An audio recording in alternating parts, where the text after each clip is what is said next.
Hello, and thank you for taking the time to tune in to the latest Susty Talk on the Edie Extra channel. Susty Talks are Edie's short but sweet one-on-one podcast interviews designed to keep us all a little bit better connected and informed about the world of environmental sustainability, even if we're pressed for time. I'm Edie's content editor, Sarah George, and I'm joined on the line today by Ro Dhawan, who is the president and CEO at the International Council on Mining and Metals. So, Ro, thank you so much for your time. How are you doing? I'm well, thanks, Sarah. Great to be with you. No, great to be catching up. I know we were just mentioning that it's been a busy start to the year, both for journalists with a mega election year and to the council as it works to develop its strategy for the years ahead while finalising its current strategy. But Ro, for those who aren't aware of the ICMM, it'd be great to get a brief introduction in your own words to start off. Great. So, Sarah, ICMM represents 24 of the world's largest mining and metals companies in a commitment to mining sustainably and responsibly. It was set up in 2002 by 5 companies at the time who recognized that our social license to operate and the trust that people had in the mining industry was severely questioned, and that the way to respond to that was not through an advertising or PR campaign, let alone lobbying of any sort. It was to demonstrate the principled actions that a group of companies was willing to take and then be held accountable to. And that's what we have done. And that's been our pedigree for the last 22 years. And I'd like to hope and believe that over that period of time, we have shown that a core group of the industry is indeed showing leadership on the most important issues facing our planet, and that we are being held accountable to that, and we're encouraging others to join us, because the 24 companies account for 1/3 of the global mining and metals industry. We have between us 650 sites in over 50 countries. But Sarah, there are an estimated 25,000 mining companies that operate 30,000 mine sites. So I'm under no illusion that even though we as a group of 24 can light the path to a more sustainable future and to mine responsibly, the reality on the ground will be shaped much more by what those outside of the ICMM membership do. And I'm not here for a minute pretending we have all the answers, but we certainly are willing to do what it takes to forge new ways of mining more responsibly. But I do hope that others embrace us in that journey as well. Got it. And you've mentioned that the foundations of the council were really in walking the talk, not in just talking and doing PR. That's right. So what role does the council play in helping member businesses shape their environmental strategies? As you mentioned, there needs to be some resources and some alignment, even if you don't have all the answers off the bat. Look, the council is essentially a network of peer-to-peer challenge supported by a very credible technical team that I have the privilege of leading, that's constantly raising the question to the council of individual issues and where we may need to go further than we're going at the moment. So whether that's on decarbonization, where we were the first group of companies in any sector of our size, I believe, in 2021, to set a goal of achieving net zero scope 1 and 2 emissions and playing our part on scope 3 emissions, or it was on water, where for the last few years now, we've had a history and track record of reporting and managing our water that's not just leading for the mining industry, but frankly is leading across any sector. Or it's to do with biodiversity or nature, the broader definition, where earlier this year we launched a commitment that encompassed our overall impact on nature and what the ICMM companies were going to do to contribute to a nature positive future. These are just 3 examples of where the council has shown leadership, collective leadership, on the most important issues facing society, so that we can earn society's trust that this group of companies will not sacrifice the sake of the planet or the people that live in it for increasing the supply of metals and minerals. And let's be clear, Sarah, the amount of metals and minerals we need is growing up exponentially.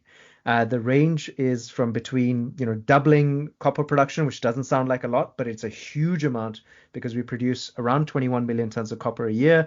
To double that is a very significant undertaking, all the way through for other niche minerals, 10, 20, 30 times as much. And the simple reason for that is on top of all the demand that we currently have from homes and cars and factories and buildings, to what's going to come on top of that is the energy transition, because a wind turbine takes 9 times as much mineral input as a gas-fired power plant. Electric vehicle takes 4 times as much copper as a petrol or diesel car. So as we do this transition, we're going to need a lot more mining. But really, this group of CEOs is willing to stand up and say, Yes, and we're willing to supply that. We're going to work hard to do that, but not at all costs. And I think that's what people are expecting to hear from an industry like ours, which does have a footprint and which has both positive and negative impacts. And people want to know that we're not putting profit ahead of the welfare of people and the planet. Of course, some eye-opening stats there on growth. I saw as well that lithium demand went up 30% year on year on 2023 Mm. alone. So that's, yeah, it's not a future thing. We're already there. And you mentioned the real evolution of strategy, looking at now how we can help other industries decarbonize and how we can tackle nature. But I feel like a lot of businesses maybe started with their own climate footprint. And you mentioned the TNFD on nature, but the TCFD on climate came first. So has that been successful in the industry? How is it managing its own climate risk and climate impact in-house first? So TCFD was a game changer, not just for mining, but for the wider economic system to recognize and then build in climate risks into business decision making. TCFD, of course, stands for the Task Force on Climate-Related Financial Disclosures. And as part of our commitment in 2021, one of our commitments is that all members will report in line with TCFD. So that shows you just how seriously we take it. It's much like all our commitments, these are not optional things. These are a condition of being a part of ICMM. And we are really behind both TCFD and TNFD, which of course is the equivalent for nature. With TNFD in particular, we've been a piloting partner for the mining industry. We've worked not just across the industry, but with key NGOs, including Flora and Fauna International, to arrive at a sector guidance that hopefully will give any mining company anywhere in the world the blueprint they need to incorporate nature into their business decision making. And only when we do that, and we've seen that both on climate and nature, do we start to make the big changes necessary to gear the economic system from one that doesn't value the impacts on climate or nature to one that does. Now, that's on its own not enough, Sarah. So while TNFD and TCFD are a backbone for any responsible miner, we believe, or for that matter, any other sector, we believe you've got to go further than even what TNFD or TCFD is asking of you, which is why our commitments on nature, yes, they're anchored in TNFD and our commitment to report our impacts on nature, but they're much broader than that as well. For instance, we have reiterated a commitment we've held now for over 2 decades that we will not mine in World Heritage sites. Now, these are parts of the world that are just too precious to ever risk any damage. And we've said that no matter how great the need, no matter how rich the resource, we will not mine in those areas. We've also said, and this is to your point about companies wanting to start in their immediate boundary, which is absolutely right. That's exactly where everyone's focus should be. We've also committed that at all the sites that we operate, we will ensure at least no net loss of biodiversity at closure relative to a 2020 baseline. That is keeping in line with the global biodiversity framework that was achieved now nearly 2 years ago, because 2020 is the baseline by which we want to measure by 2030 halting and reversing nature loss, and by 2050, of course, achieving full restoration of ecosystems. And then finally, Sarah, it goes even beyond your own direct impacts into how you can influence others. And so we've made other commitments as well in that regard. One is that we will work with our value chain partners, so our customers and suppliers, to make sure that we understand the risks and impacts that they have on nature, and that we will use our influence with them to make sure that those are minimized. That's what a responsible large economic actor like us should be doing.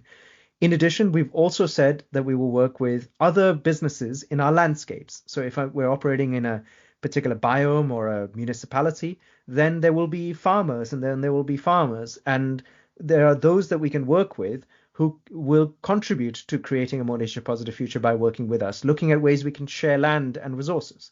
And then finally, Sarah, at its most macro level, and bringing this all the way back to TNFD, we're also committed to changing the economic system to one that values nature. And that means, just like we did with carbon since 2014, we have actively advocated for putting a price on carbon, which surprises people. Why would a heavy industry ask for a price on carbon? Well, because if you're serious about being committed to climate action, then you have to be serious also about putting a price on carbon. Similarly, with nature, we are using our voice, our collective voice, as a group of the largest operators in the sector, 1/3 of the sector, to call on policymakers and others to put in place measures and policies that will transition our whole economic system to one that frankly treats nature as a dumping ground of our waste to one that actually values it and puts it front and center of how we make decisions. And you mentioned here that this really isn't about just disclosure, but loads of moving parts that change the economic system. So for businesses that are taking part, it does feel like we're in a bit of a moment, like the TNFD is piloting and taking shape. Science-based targets for nature are also taking shape. The UN Biodiversity Treaty should soon come through to national policies. We're having a big meeting in Colombia hosted by the UN on this later this year. So does it feel like we're at a bit of a turning point for how businesses can really turn these global visions into action? And if so, what else needs to happen next? We're absolutely at a turning point, and from here on, the pace is only going to accelerate. And that's because we have known for too long that nature is in crisis. We have known that 1 million species are at risk of extinction. We have seen the great decline in coral reefs and species that depend on them. And we know from COVID and from other zoonotic diseases how that can directly affect human health. And it always happens that change occurs more slowly than you think it will, but once it starts happening, it's quicker than you would have ever anticipated. And that's the point we're at with nature now, where a momentum is building, not just in the mining industry, but across sectors. And you can see this from the number of companies that have become early adopters of TNFD, that from here on, if you're not taking nature seriously, you are creating very significant risks for your future business model. That's the message that we all should take away, because it has to now be a boardroom issue. It has to now be an issue for the top executive team to be thinking about constantly, because you can be assured that in the next year or two, if you're not already getting them, your customers and your suppliers are going to be asking very tough questions of how you're contributing to a nature positive future. And the best way to position yourself is to use frameworks like TNFD to get with the program and to understand what your unique journey looks like. But also don't do it alone, because there are so many people out there who will partner with you, who will work with you, who can support you along this journey. And here, whether it's the World Economic Forum community, if people are part of that, whether it's the B team, whether it's your sector representative, there are coalitions that are building towards a collective effort on nature positive. And what I love seeing, Sarah, is that so much of this could be competitive, but people are making sure that it doesn't become competitive and that we put collaboration first ahead of outcompeting each other. Even something like the Nature Positive initiative that's been created, which is a coalition of organizations working to bring integrity into the whole world of nature positive, is such a welcome development. So I think, Sarah, people who are not already working hard on nature in their organizations, now is the time to do it. And people should feel supported and that there are other people out there that can help them and that they don't have to do this all alone. Yeah, it's as you say, this is a global economic risk, a global economic opportunity, a public health and safety risk you've mentioned as well. So it does feel like we are at that moment. And you've talked there about some tips and tricks that you've had from your learning on your work so far. So I guess it remains to ask what comes next. So after this initial TNFD pilot at the council and with the new strategy in the pipeline, what will you be up to on nature in the coming months? With this new commitment that I said we launched earlier this year, Sarah, we have set out a blueprint and a plan that will keep us and each mining company busy for several years to come, because it is highly ambitious. To achieve no net loss of biodiversity at our sites, to work with our landscapes to ensure better outcomes for nature at a local and regional scale, to work with our value chain partners to make sure that they are accounting for nature in their decision making, and then to support the economic system to change to one that values nature. These are going to be very long-term, intensive projects, and we are laser focused on delivering against each one of the commitments we have made. Sarah, the world is long on targets and it is short on action, and we do not want to be part of any group of companies that makes really lofty and ambitious goals and then doesn't deliver on them. That's the reason the world is in the mess that it is because too many people have made a bunch of nice sounding statements and have not backed that up with action. That is not who ICMM is. I take great pride in the fact that we as an organization have always sought to deliver on what we say we will do. And so for us, we are laser focused on delivering across those 4 realms: our direct operations, our landscapes, our value chains, and the economic system. And of the 4, I can tell you right now already, one of the areas that's really complex for us is the value chain. That's the one we're really grappling with, because there is such a varying degree of maturity up and down the value chain between suppliers and customers who are more advanced and those that are less.